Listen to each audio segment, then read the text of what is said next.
We here, man. We here with it. Like, I've been talking crazy all week. I don't know about y'all, but I just been shooting round after round after round after round. Talk to me, y'all. What's good?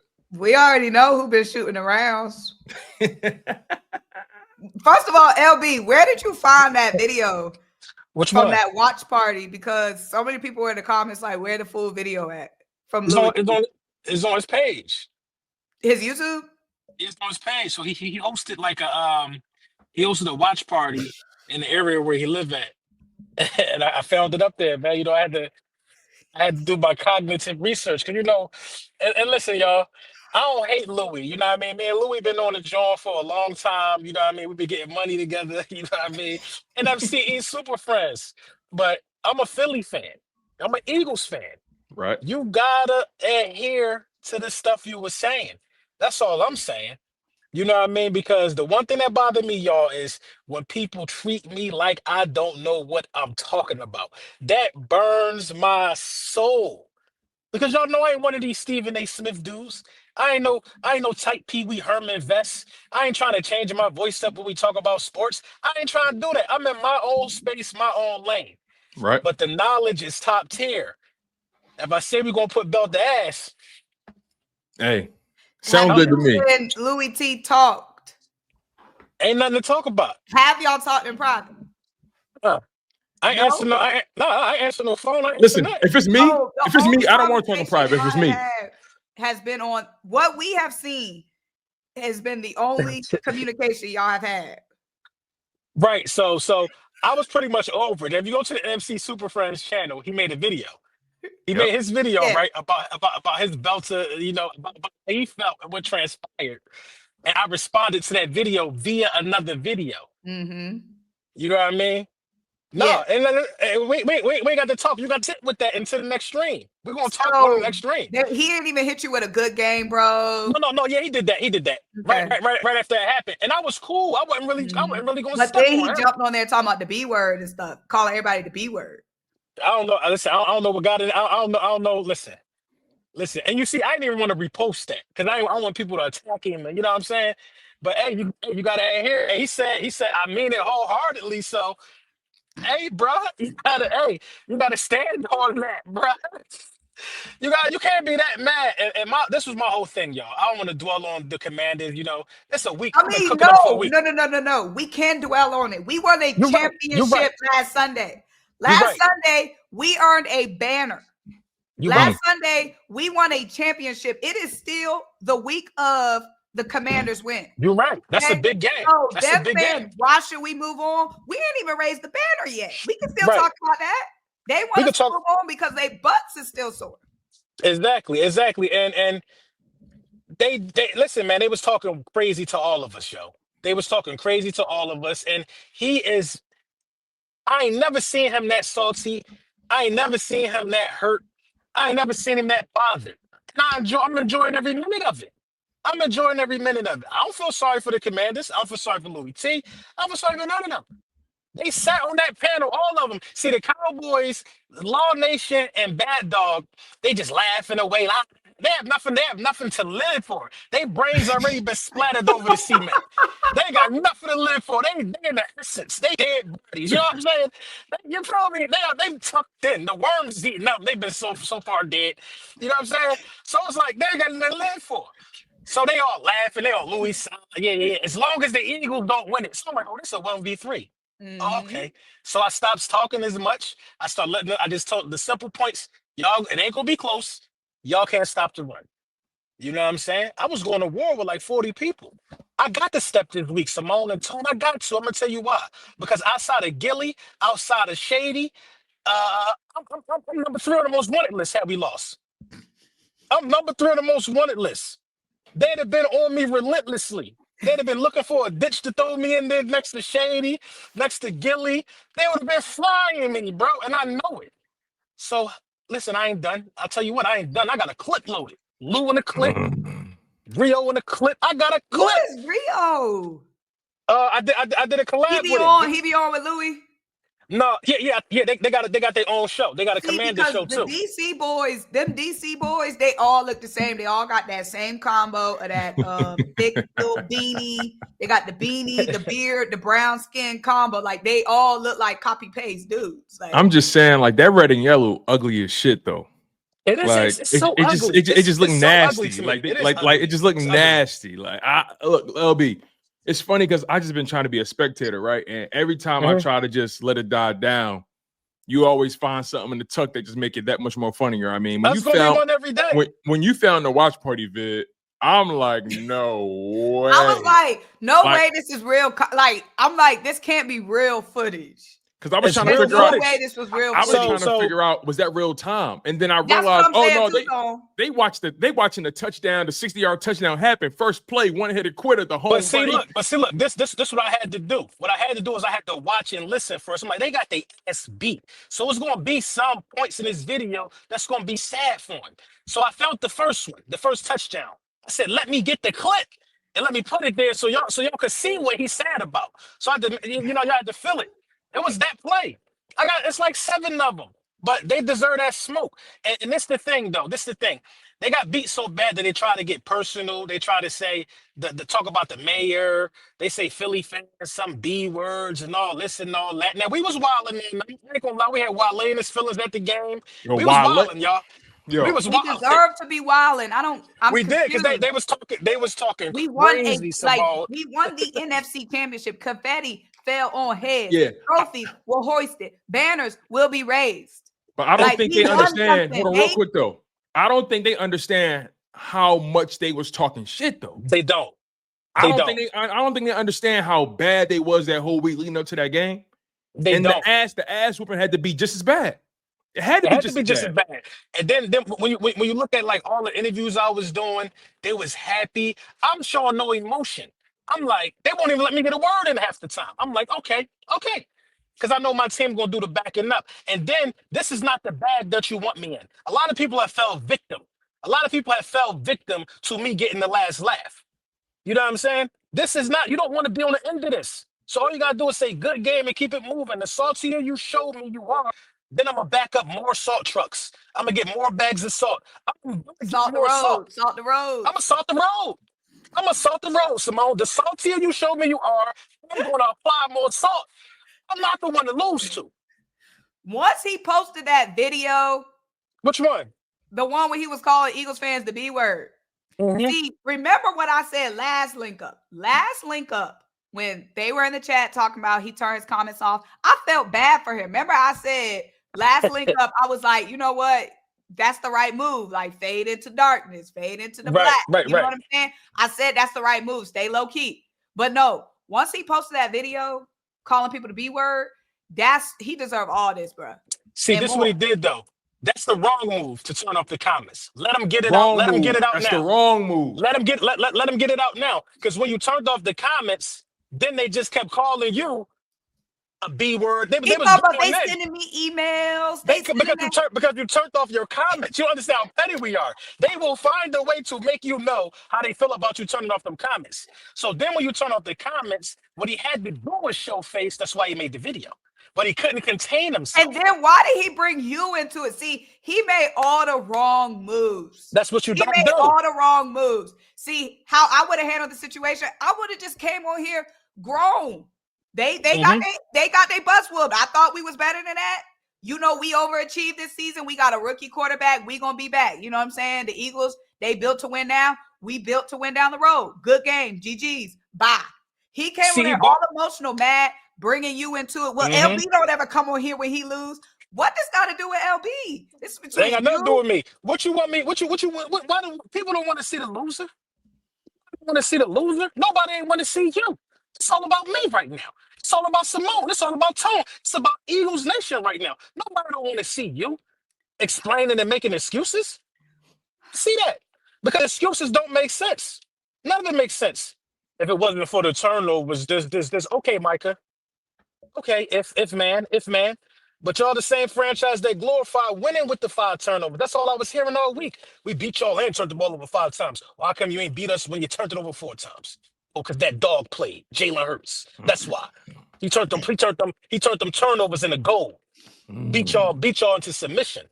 So the little video ain't bother me. The little video, see, it just it just bring out my natural goofy side, and that's what people want to see.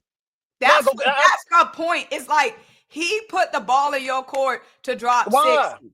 Why? Like he set himself up for a body bag. He jumped and got dunked on. Because this why this you the thing. Want to jump with Ja Morant? You gonna don't know. A lot of them. He set himself up to get posterized. He see Bad Dog is the only one that know that's the cloth I'm from. Because that's how me and Bad Dog met. Wasn't no nice words between me and Bad Dog at first. We cursing at each other. Like Bad Dog know I am who I am, and I got a major part of my following by reminding people of what they said and how wrong they was about my squad. You know what I'm saying? I low-key live for that. So I'm upstairs, I'm watching the video, I'm seasoning my lamb chops. I got the salt grinder in the hand. Seasoning the lamb chops, I got the Worcestershire, however you say it. Seasoning lamb chops. My old lady like, oh, don't forget the garlic powder. I'm living my regular life. We just spanked them. I'm on to the next. I see the video. I look at the pink Himalayan salt on the counter. I said, oh, he's salty. He's salty. Victoria, my 8-year-old, take this salt shaker, put it on my desk in the basement. I'm gonna get to that in a minute. Yo. I'm gonna get to that in a minute. Your rapper brain taking over right now. Like your rap brain is taking. That's all rapper brain. He said, I'm seasoning my lamb chops. I see the Worcestershire sauce and the salt. I'm like, oh no, he's salty. It's the truth though. It's the truth though, Tone. It's like my brain operated at a different pace, especially when you was wrong. So we got a right to gloat, but we definitely got bigger fish to fry. But this gonna sit with them. This gonna sit with them for the rest of their fanhood, for eternity. They always gonna remember how the Eagles blew them out in the NFC Championship game. They will never forget this game. Right after that. They will never forget this game. You know what I'm saying? The only thing that could dim it in a little bit is if we lose to the Chiefs. When we win the Super Bowl, they will never forget this year. Never. Giants fans will never forget it. Commanders fans will never forget it. And the only thing that makes me sad about this year is that Cowboys fans are safe. Cowboys are safe to a degree because the Dallas Cowboys fans really wasn't a notch on our belt again. They just had a bad season. No, they're not safe. No, they're not safe, bro. No. They're not safe. They got body. They got body. They got sweat. Body. Oh yeah, they got sweat. Okay, we dropped the 40 ball on their head 2 weeks in a row. That's the early part of the season. Mm-hmm. Yeah. You got to throw Terrence Carson in the mix. It's a monumental season, but we got Terrence Carson. When we win the Super Bowl, we collected the Parson Infinity Stone, the Louis T Infinity Stone, demolished in Washington, snatching Saquon, winning in his first season, sweeping the little boys. Jalen Hurts having one of their worst seasons that they've had in a while. Our best year, their worst year. That goes on the NFC East mantle. That's kind of how it was when we won the Super Bowl last time, though, in 2017, 2018. That was Dallas. One of Dallas' worst years. That's what we got to do. After we win the Super Bowl, we need to go down this year in its entirety and talk about everything that happened. Saquon rushing for 2,000 yards. Saquon, I think Saquon might get MVP, bro. I swear to God, I feel like they're going to give Saquon Barkley MVP. Before they get that shit to Lamar 3 times, I think they might give it to Saquon. Yeah, I think they're going to give it to Saquon or Josh, either one. Because I feel like it can't be Josh. It can't be Josh. It can't be Josh. You know what I mean? If it ain't going to be Lamar, it got to be Saquon. That's how I feel. Zach Bone. You know what? It's defensive player of the year. You might be right because I feel like Lamar had a better year than Josh. Personally, I feel like that. He did. But if you're not going to give it to Lamar, you can only justify it by giving it to Saquon. That's the only way you could justify it. He ran for 2. Saquon Barkley is about to have the most rushing yards in a playoff run in NFL history. I think like 30 yards away. The Eagles already have the number 1 rushing offense of all time. They ran for the most yards in a single season, playoffs included, all time. So this season, the Eagles have the chance to go down as one of the best running teams of all time, one of the best rushing offenses of all time. The best. You know what I mean? I want to know how many rushing yards Jalen got regular season and postseason. I know he didn't break his career high for rushing yards, but Jayden had some pretty long runs this year. You know what I mean? He usually don't have like a lot of long runs. He has some pretty long runs this year. But you know, it's a lot. It's a lot of things that happen that make this a legendary season, man. A lot of things that happen that make this a legendary season.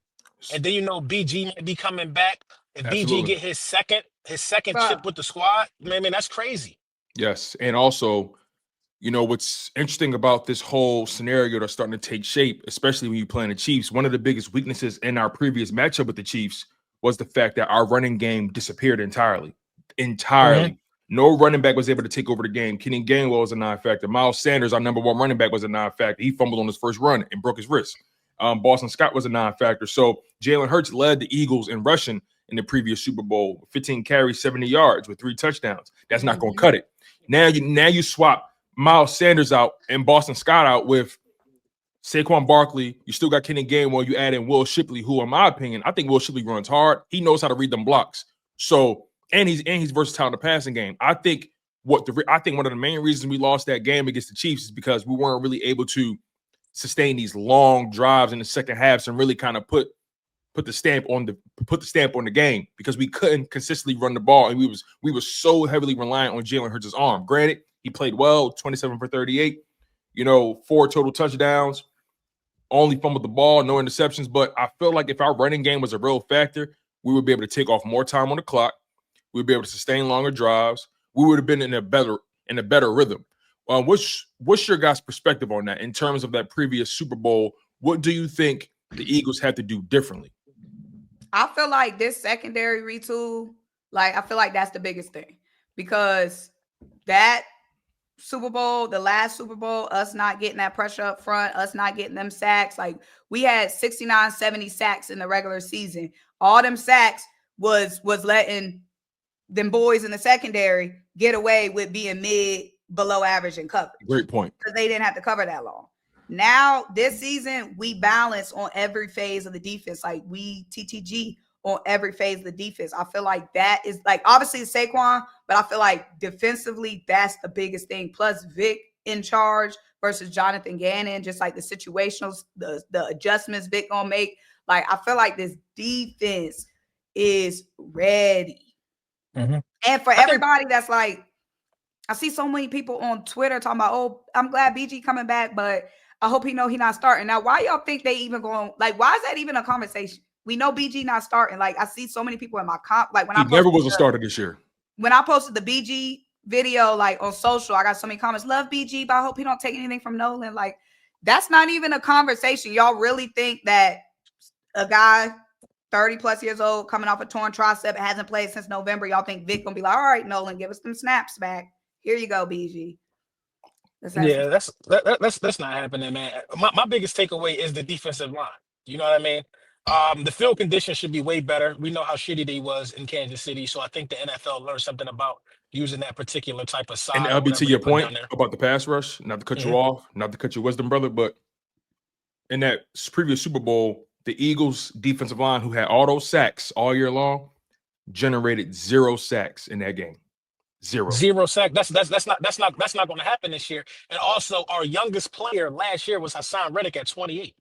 If Hassan Reddick was on the defensive line this year, he would be the oldest at 28. You know what I'm saying?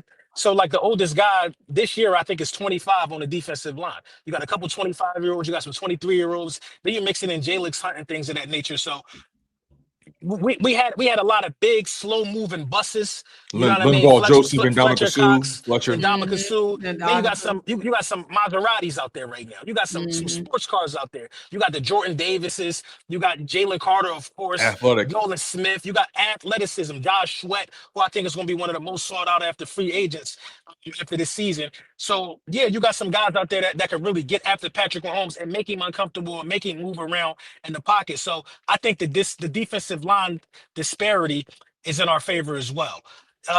We've never had a linebacker as good as Zach Ball, so that's going to work out for sure. Yes. My concern, though, now that's one of our strengths. We know the secondary is good to go.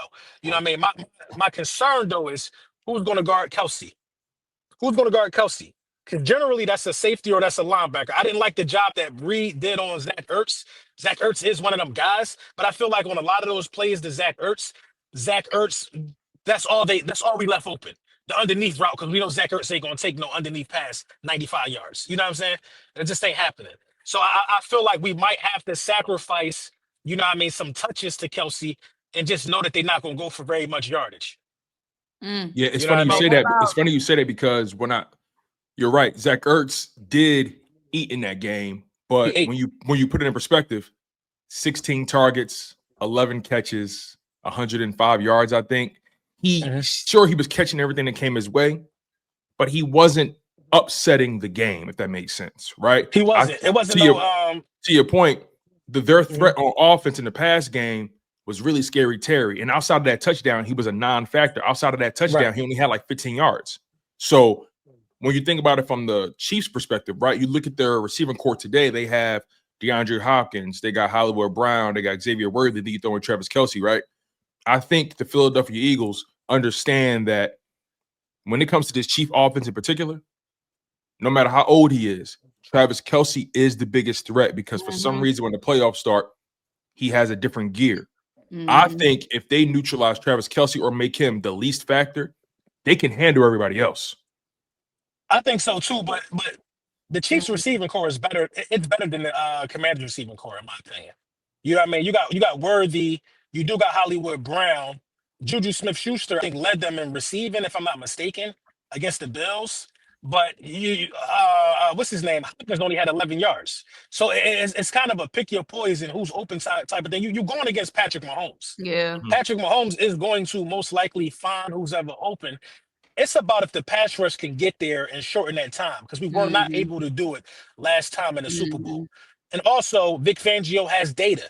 He has data. He's played against the Chiefs a bunch of times. I think he 0-8 against the Chiefs, but he ain't never had this personnel, though. That's the part people exclude, the difference in personnel. He's never had a roster this complete that's executed his system to a T like this. Never. And I think personnel-wise, we're significantly more balanced than we were the previous Super Bowl.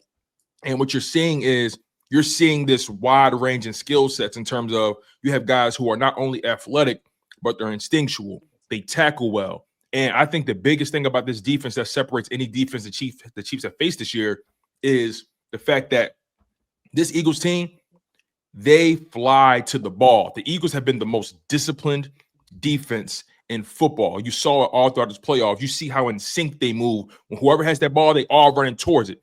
If they try to push the ball out, there's always going to be at least 2 or 3 Eagles right there. He's changed the mentality. He's changed the way these guys approach and prepare for the game. And to you guys' point about the defensive line and just how different it is, but you mentioned the disparity. Like we talked about, that athleticism is going to be leaps and bounds from 2022, because what separates this defensive line compared to that previous defensive line, the most important thing for me is the lateral quickness, the ability to get off the block and get to the ball carrier. You know, I've been watching guys like Moro Ojomo, the unsung guys, the guys that don't get talked about much. Moro Ojomo is super athletic. It's tape out there of him beating starting guards all year long like a drum. Jalen Carter, a guy that's not going to come off the field. Milton Williams, Nolan Smith. These guys have so much lateral quickness. And I think another separator, specifically with Nolan, his speed, when he pursues, he gets you. It's just only a matter of time. We're not going to see Patrick Mahomes being able to break these runs off the edge, because Nolan Smith sets the edge significantly better than Hassan Reddick did. And you have a guy like Jalen Carter, who is probably the best D tackle the Eagles have had since Fletcher Cox in his prime. And even Fletcher Cox says, listen, he's doing stuff I know I couldn't do. The amount of snaps he's playing, we've never seen Fletcher Cox playing 90% of the snaps ever in his career. That's never been the case. Jalen Carter's a freak of nature. You throw Nolan, another freak of nature. So that athleticism is going to really prove his weight in gold in terms of keeping Mahomes in that pocket, because what a lot of people don't talk about enough with him is that when he really kills you, he can pass the ball. We know that. But those back-breaking plays is the ones where he's scrambling and guys are afraid to touch him. I think the Eagles' mindset going into this game is, I don't care what the name's saying in the back of the jersey. He getting cracked. Yeah, I think like you were saying, LB, I don't think it's the same scenario where, we going into Washington, we like, okay, take Scary Terry out the game. They going to be scrambling, desperate, grasping at straws. Yeah. it's not the same with the Chiefs. That's where I messed up last time. Like when we played the Chiefs, like, oh, focus on Travis. Blah, blah, blah. No, the head of the snake. We got to get Mahomes down. Like Mahomes could throw the ball to anybody if he got time. Mahomes can turn anybody into a star if he got time. It's not about them weapons. It's about Mahomes, the head of the snake. Like we got to get Mahomes uncomfortable. Get Mahomes on the ground. Like we said last Super Bowl, 0 sacks. That cannot be the case. It's got to be disruptive. The head of the snake. It ain't about Hollywood. It ain't about Xavier Worthy. It ain't about D-Hop. None of them boys. It's about the head boss, the big boss of this shit. We got to take him down. That's it. He could turn any random player into a star in this game if we don't get his ass. I agree. I can live with Kelce getting a couple of plays, but I can't live with no Xavier Worthy working us. I can't live with that. So you gotta get there and you gotta affect Patrick Mahomes any way possible, man. And to switch to the offensive side of the ball a little bit, it's a challenge too, man, because that Chiefs defense and Spagnolia's scheme, it kind of reminds me of what Fangio does. But what Spagnolia does is like they both don't looks to confuse you, but Spagnolia will bring a blitz. And I think Jalen Hurts has to absolutely be his best he's been all year against the blitz. Kellen Moore and Jalen Hurts have to be in sync starting today, because that blitz from Spagnolia comes from sides you don't see it coming from, and you always have to have a blitz beater. There's been so many times this season where I've seen the Philadelphia Eagles have no answer for the blitz, and Jalen Hurts just have to eat a sack. We cannot do that in the Super Bowl. We can't. Even if we got to institute some two-back sets, Will Shipley catching and Saquon catching out of the backfield, you have to do something to beat the blitz. You got to do something to beat the blitz, bro. We might have to run a power formation, having blasting game in there, blocking more. But that blitz, you see on that last play how they got Josh Allen out of there? That blitz that they sent? Yeah, the thing is, what separates them, you never know where it's coming from because they don't give you anything pre-snap. It's just like the Eagles. The Eagles don't give you anything pre-snap. You never know what it really is until after the ball is snapped. Everything looks the same. But that's why I think Hurts is going to be in a better position because he has to practice against that defense every week. A defense that's not showing you anything until after the snap. Now, granted, the blitzing part is that's the wild card. Where is the blitz going to come from? The Chiefs are one of the teams that blitz their DBs at one of the highest rates. So you got to be prepared for a guy like Trent McDuffie coming in, right? You got to be prepared for all those other guys flying in. It is going to be fascinating, but I think Jalen Hurts is more prepared than ever because. But remember, that would make Pat prepared too because they're going against the same kind of thing. Absolutely, but as far as our offense, like you said, right, we got to put it in perspective that Jalen Hurts in the previous Super Bowl against that defense lit them up, right? He lit them up. So my perspective is I think Jalen can and will respond to it. And I'm not saying that's not what you're saying, but I think Jalen will be able to respond to that and will be able to handle that because what we've noticed about this quarterback is when the chips are all on the line, when the pressure's at its highest, he finds a way to elevate his game and elevate the people around him, and he just makes quicker decisions. I think Jalen Hurts understands the assignment. The way that game against the Commanders went, RIP to them, the way that game went, I'm looking at Jalen Hurts as a guy who really, really is feeling himself right now. I don't know if you guys saw the mic'd up. He's in this Zen mode right now, and I don't think he can be stopped. He's peaking when he's supposed to peak. You know what I mean? A lot of people peak in week 5. You know what I'm saying? In week 5, they was telling us Jalen couldn't throw the ball. Now he come out there and do what he do. He's peaking like who wouldn't want their franchise guy to peak in a championship game? That's when he's supposed to peak. You know what I mean? That's what separates Jalen from a lot of people. You know what I mean? But I'll tell you one area where that Chiefs defense is weak at though.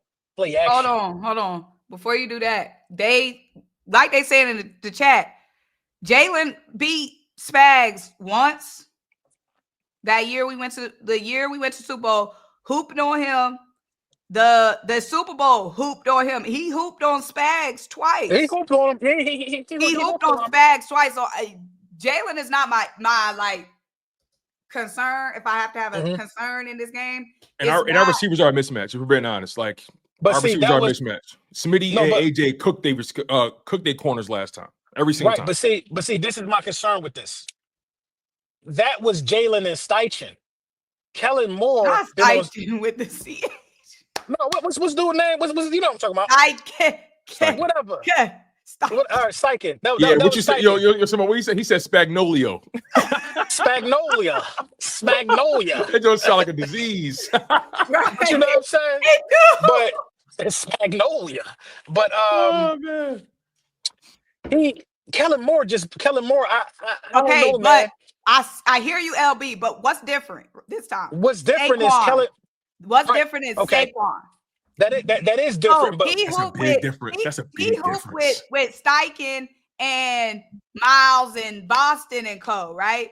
So yeah, you take away Shane, which was a much better coordinator than Kellen, but you add a superstar MVP running back in Saquon, which the formula is still going to be run first. And Symone, real quick, I think that balances out. What's so important, again, I know I said it earlier, but let me just give you the math on it, though. The Eagles' offense as a whole in their previous Super Bowl rushed for 115 yards. Jalen Hurts said that was like when LB was calling Marcus Epps Mike Epps. Bro, I'm like, listen to this, though. It's a new game every damn year. In that previous Super Bowl, that Eagles rush attack they ran 32 times total for 115 yards, averaging 3.5 yards a carry. Jalen Hurts accounted for 70 of those yards and 15 carries. Basically, what I'm trying to say is Miles Sanders, Kenny Gainwell, and Boston Scott only accounted for a grand total of 17 carries and 45 yards between three running backs. Saquon gonna get that on one rush. Like the Eagles' running game is the biggest difference in this thing. And week after week after week after week after week after week, we've seen teams try their best to come up with the most creative ways to stop this thing. Regardless of how it goes down, Spags is going to have to make a decision. And the bottom line is, you're always going to choose wrong.